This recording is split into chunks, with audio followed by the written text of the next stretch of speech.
Welcome to the Country Watch Political Intelligence Briefing Quick Hits, a weekly briefing of hot stories across the world in brief. I'm Denise Youngblood-Coleman, the Chief Editorial Officer and Senior International Affairs Analyst at Country Watch. This week I'm focused on the United States as the Supreme Court is poised to strike down abortion rights. That leaked draft penned by Justice Samuel Alito made clear that the highest court of the land was set to overturn the right to abortion established in Roe v. Wade in 1973 and in place for 50 years. The Supreme Court of the United States was considering a Mississippi law in the case, Dobbs v. Jackson Women's Health Organization, that would ban abortion after 15 weeks. According to the leaked draft, 5 justices had voted to uphold the Mississippi law, effectively striking down Roe v. Wade and along with it overturning a 50-year long-standing precedent. The draft ruling would also strike down the precedents established in the 1992 case, Planned Parenthood v. Casey. Roe v. Wade was the 1973 landmark decision in which the Supreme Court of the United States ruled that a woman's right or a woman's freedom to choose to have an abortion without undue governmental restriction was protected by the Constitution of the United States. The ruling was made on the basis of the Due Process Clause of the 14th Amendment to the United States Constitution, which provides for a right to privacy and protects a woman's right to choose to have an abortion. While the ruling was not absolute in these regards, the right to have an abortion was nonetheless deemed fundamental by the Supreme Court, meaning that it required courts to use the highest level of judicial review.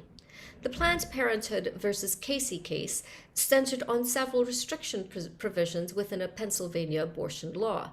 The 1992 SCOTUS ruling in Planned Parenthood v. Casey upheld the essential holding of Roe v. Wade. But the Supreme Court overturned the trimester framework in Roe v. Wade, altering the standard for restrictions. Thus, from 1992 onward, states could implement abortion restrictions in the first trimester of pregnancy on the basis of viability analysis. Several cases testing abortion rights have since come before the Supreme Court. But now we're here in 2022, and in his 98-page draft opinion, Judge Alito wrote that abortion was not a constitutionally protected right and that the Constitution itself made no reference to abortion. In his historical analysis of abortion policies in the United States, Alito argued that most states criminalized abortion through the 19th century. Accordingly, access to abortion was not deeply rooted, and that is a quote, in the history of the United States and thus not a protected right. In a 2021 court briefing, the American Historical Association argued that American history and tradition under the common law undergirds Roe v. Wade's holding that women have a constitutional right to choose to have an abortion. The brief by the American Historical Association noted that early Americans followed English common law, which did not regulate abortion, then known as quickening, prior to the detection of fetal activity. That reality would be at odds with Justice Alito's limited survey of abortion policies in the United States. It's worth noting that while abortion laws in the United States proliferated in the 1800s, they did not stop the practice of abortion. A brief by the American Society for Legal History noted that abortions continued even after those strict abortion laws were passed in the 19th century. In fact, they increased during the Great Depression. In response, some hospitals developed rationales justifying abortions and essentially complicating the landscape. Also, when Alito referenced the fact that abortion was outlawed in many states in the 1800s, he failed to note that the establishment of strict abortion laws at that time coincided with anxieties about the reproduction rates of Catholic immigrants and women avoiding motherhood. Stated differently, strict abortion laws had to be understood as part of a national anxiety in a country undergoing demographic changes. By the mid-20th century, medical doctors were grappling with the reality of prosecution and called for abortion regulations to be relaxed. Then, by the early 1970s, the arguments began to stultify from anti-choice groups on the right and pro-choice groups on the left, with both sides claiming constitutional underpinnings to justify their positions.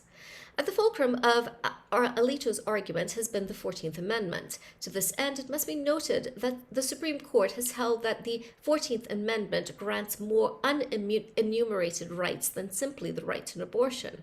Alito attempted to disengage and disentangle abortion from other unenumerated rights, stating that other liberties protected under the 14th Amendment do not involve the critical moral question posed by abortion. Alito's moral stance in this regard can well be regarded as arbitrary, and he nonetheless opens the door for other unenumerated rights to be challenged in court. The 14th Amendment rationale presages the possible erosion of other constitutionally protected rights in the United States. If the only freedoms deserving constitutional protections had to be deeply rooted in the nation's history and traditions, what other rights could be appended? And how precisely does one measure rights and freedoms along the historic axis? Could the right to the suffrage for women and people of color be deemed insufficiently rooted in the nation's history? What about marriage equality? Many freedoms and rights could well be in the crosshairs of the Supreme Court going forward. At issue would be the right to obtain contraceptives, as set forth in Griswold versus Connecticut, the right to interracial marriage, as set forth in Loving versus Virginia, the right to engage in private consensual sexual acts, as set forth in Lawrence versus Texas, and the right to same-sex marriage, as set forth in Obergefell and Hodges versus Hodges. As noted by Stephen Vladeck, a law professor at the University of Texas, in an interview with Adam Serwer at The Atlantic, he says, "The majority can believe that it's only eviscerating a right to abortion in this draft, but the means by which it does so would open the door to similar attacks on other unenumerated rights, both directly by attacking the underpinnings of these doctrines and indirectly by setting a precedent for such an attack." Unquote. Finally, as regards the legal doctrine known as stare decisis, which holds that SCOTUS, that's Supreme Court, should respect precedents and not overturn past decisions, Alito's argument was that stare decisis was at its weakest when it attempted to interpret the Constitution, because the Constitution was notoriously hard to amend. Alito's view was reflected somewhat by that of a previous Supreme Court Justice, Louise Brandeis, who said stare decisis is usually the wise policy because in most matters it is more important than the applicable rule of law be settled than it be settled right. He went on to say, but in the cases involving the federal Constitution, where correction through legislative action is practically impossible, this court has often overruled its earlier decisions. Crucially, stare decisis allows for overturning decisions in cases of exceptional circumstances. To this end, Alito noted that the landmark decision of Brown versus the Board of Education overturned previous precedents. In Brown versus the Board of Education, the court ruled unanimously that racial segregation in public schools violated the 14th Amendment of the Constitution. But one could argue that taking away constitutionally protected reproductive liberty under Dobbs versus Jackson was not the same type of exceptional circumstance as enshrining equal rights in Brown versus the Board of Education. Taking away rights was not likely to be viewed through the same valence as bestowing rights. Worth noting is that in his own Senate confirmation hearing, Alito acknowledged that Roe v. Wade and Planned Parenthood v. Casey had been reaffirmed 38 times, and that each reaffirmation augmented abortion rights precedents, among other constitutional rights. As such, Alito's disassembling of abortion rights in Dobbs versus Jackson could only be regarded as a full reversal of the position he took under oath before the Senate Judiciary Committee in 2006. Similar accusations based on their own comments under oath during Senate confirmation testimony could be made of other justices on the court.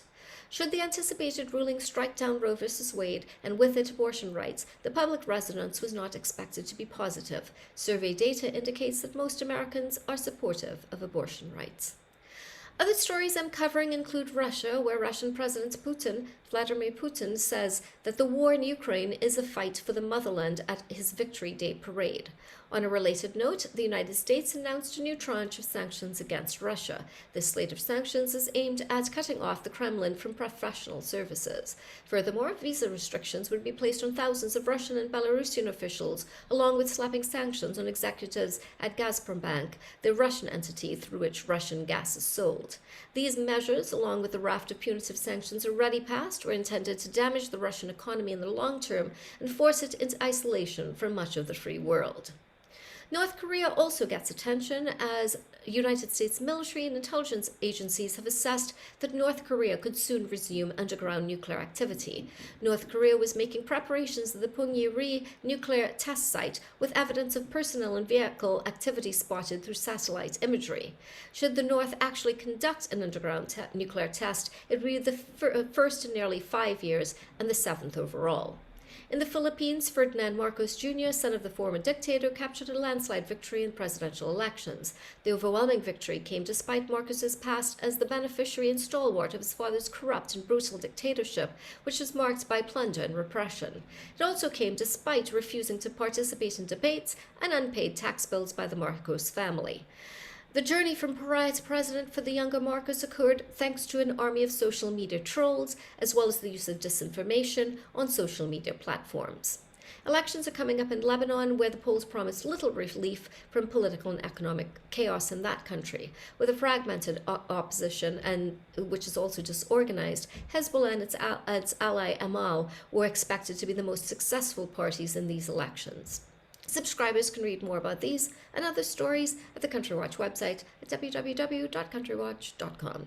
I'd also like to take this time to mention my comprehensive Afghanistan withdrawal report called Sunset in the Graveyard of Empires, which is available for purchase at the Country Watch website at www.countrywatch.com and also on Amazon.